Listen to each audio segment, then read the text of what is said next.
25শে ডিসেম্বরের দিন আমাদের বাড়িতে আসলো ছোট্ট সান্তা। তো হাই সবাইকে, মেরি ক্রিসমাস। ক্রিসমাসের কেক তো আমাদের অনেক দিন আগেই খাওয়া হয়ে গেছে, কিন্তু তোমাদের সাথে আমার 25শে ডিসেম্বরের দিনের ব্লগটা একদমই শেয়ার করা হয়ে ওঠেনি। আমি না প্রতিদিনই ভাবি যে তোমাদের সাথে day by day blog share করব, কিন্তু আমার আর করা হয়ে ওঠে না।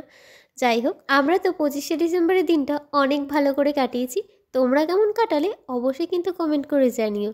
আর আমি ওই দিনটায় ব্লগ স্টার্ট করেছিলাম একদম সকালের দিক থেকেই।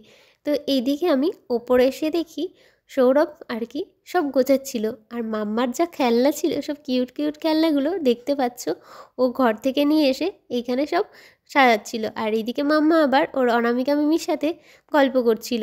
তারপর বর্মশাইয়ের সব গোছানো হয়ে যাওয়ার পর আমি মাম্মাকে নিয়ে নিচে গিয়ে ওকে স্নান করেই তারপরে উপরে নিয়ে আসি। আর এইদিকে ততক্ষণে ওর বন্ধুরা সব চলে আসে। তো এইখানে দেখতে পাচ্ছ এই যে একটা ছোট্ট সান্তা, ও না আমাদের বাড়িতে এই প্রথমবার আসলো।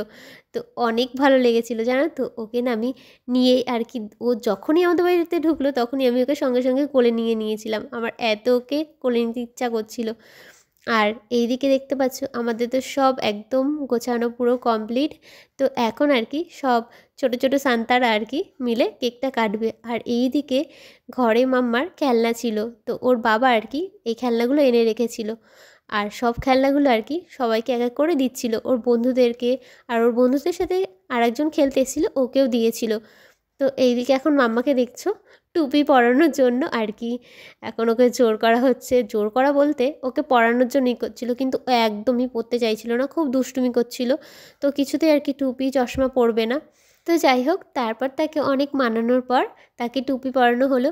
আর এইদিকে তাদের কেক কাটা হয়ে যাওয়ার পর সবাইকে এক এক করে কেক দিচ্ছিল। আর সে এক কোণায় পাশে বসে আর কি দেখছিল তাকে কখন কেক দেওয়া হবে। তোমরা তো দেখলে ও মন খারাপ করে বসেছিল। ও ভেবেছে যে প্রতিবারের মতো এইবারও বোধহয় ওকে কেক দেওয়া হবে না, কিন্তু এই কেকটা আমরা মাম্মাকে দিয়েছিলাম। তার কারণ হচ্ছে এই কেকটার মধ্যে কোনো ক্রিম কিছু ছিল না আর কি, তাই আর কি মাম্মাকে দিয়েছিলাম। আর কেকটা খুব ভালো খেতে ছিল। তারপর সবার কেক কাটা হয়ে যাওয়ার পর সবাইকে এক এক করে লজেন্স দেওয়া হয়েছিল। তারপর ওদের পছন্দ মতো গান চালিয়ে দেওয়া হয়েছিল, ওরা খুব নেচেছিল আর অনেক মজা করেছিল। তো এইদিকে না একটা মজার ঘটনা হয়েছে, মানে বোন ওরা 25শে ডিসেম্বরের দিন আর কি চলে যাবে করে ভেবেছিল।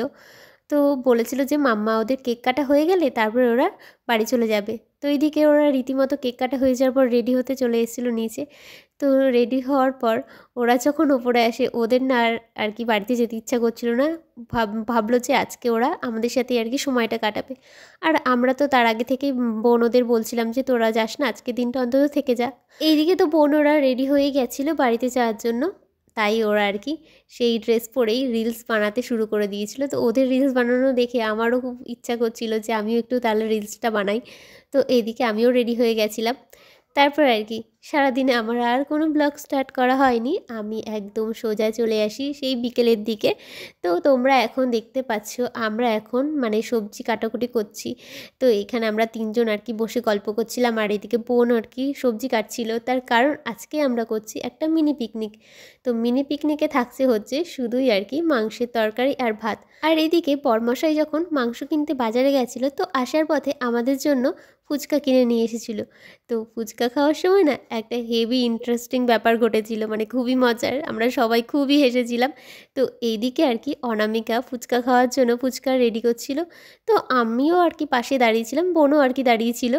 তো ও না ফুচকাটা ও নিজে এমনভাবে খেলো আর কি, আমরা ভেবেছিলাম যে বোনকে হয়তো খাইয়ে দেবে আর নয় আমাকে। তো ও নিজেই খেয়ে নিয়েছিল। তো এত হাসি পাচ্ছিল সেই ব্যাপারটা দেখে। তারপর আর কি ও বোনকে একবার খাইয়ে দিল আর আমাকে একবার খাইয়ে দিল। তারপর এইদিকে বোনকে দেখছো ও হচ্ছে মাংস ধুচ্ছিল। আর এইদিকে অনামিকা আবার যেই সবজিগুলো কেটেছিল সেইগুলো সব এক মানে পেস্ট করার জন্য ও হচ্ছে মিক্সারে আর কি দিচ্ছিল। আর এইদিকে আমার কাজ কি, আমি তো কোনোই কাজ করছিলাম না, আমি শুধু মানে ক্যামেরা আর কি করছিলাম, ভিডিও করছিলাম। তো এইদিকে বোনের মাংস ধোয়া প্রায় ডান, আর এইদিকে ওরও পেস্ট করা হয়ে গেছে। তো এই যে দেখতে পাচ্ছ ও সব এক এক করে আর কি রাখছিল। আর এইদিকে বোন যে আলুগুলো কেটেছিল সেটা এখনও কড়াইতে দিয়ে দিচ্ছে ভাজার জন্য। আর তোমরা তো সবাই অনেকক্ষণ থেকে আমার সোনা মেয়েটাকে দেখতে পাচ্ছ না, এই যে দেখতে পাচ্ছ গুডগার্লকে, ও এখন একাই বসে কি সুন্দর এদিকে পড়াশুনোও করছে আর এদিকে একাই খেলছে। তো আমি যখন ওর ভিডিও করছিলাম ও তো মানে খেয়াল করেনি প্রথমের দিকে, তারপর যখনই দেখলাম আমি ভিডিও করছি ও তো খুবই আর কি মিচকি একটা হেসে দিল, আর এদিকে আবার তোমাদেরকে একটু হাইও করছে। তো মাম্মার সাথে একটু গল্প করার পর আমি এখানে বনে চলে আসি যে ওর কতটা আর কি হলো। তো এখানে দেখতে পাচ্ছি ওর আলুটা পুরো ভাজা হয়ে গেছে আর পেস্টটাও আর কি ও একটু কষাচ্ছিল। আর এইদিকে অনামিকা দেখো, ও না সেদিন মানে খুবই কাজ করছিল, টুকটাক টুকটাক করে কাজ করেই যাচ্ছিল। এইদিকে আবার ওকে দেখছি ও মানে সব ফাঁকা বোতলগুলোতে জল ভরছিল। আর এইদিকে আবার বোনের একটু নাচ দেখলে, তার কারণ হচ্ছে ও বলছে যে তখন থেকে রান্না করছি দিয়ে একটা গান চালাই, তো গান চালিয়ে নিজেই নাচা শুরু করে দিয়েছে। তো আমি আবার ওর একটু ভিডিও করে নিয়েছিলাম। আর এদিকে মাম্মা আবার তার বাবার কোলে বসে এখন তার বাবার আদর খাচ্ছে, তো বাবার সাথে এখন গল্প করছে, দেখো কি হাসি আর কি ওর। এইদিকে আবার বোনের যখন রান্না প্রায় শেষের দিকে, ও রান্না সেরে আবার মাম্মাকে খাইয়েও দিয়েছিল। তো বোন যেদিন থেকে এসে সেদিন থেকে তো মাম্মাকে খাই গেছে, তো এই কদিন আমি একটু ফুল রেস্টে ছিলাম পুরো। তারপর মাম্মাকে খাওয়ানোর পর এখন ওর দুই মেয়ে মিলে ওকে ড্রেস পরানোর যুদ্ধ চলছে। তো মাম্মার ড্রেস পরানো হয়ে যাওয়ার পর ও এখন ওর বাবার কাছে গিয়ে ওর বাবার আদর খাচ্ছিল।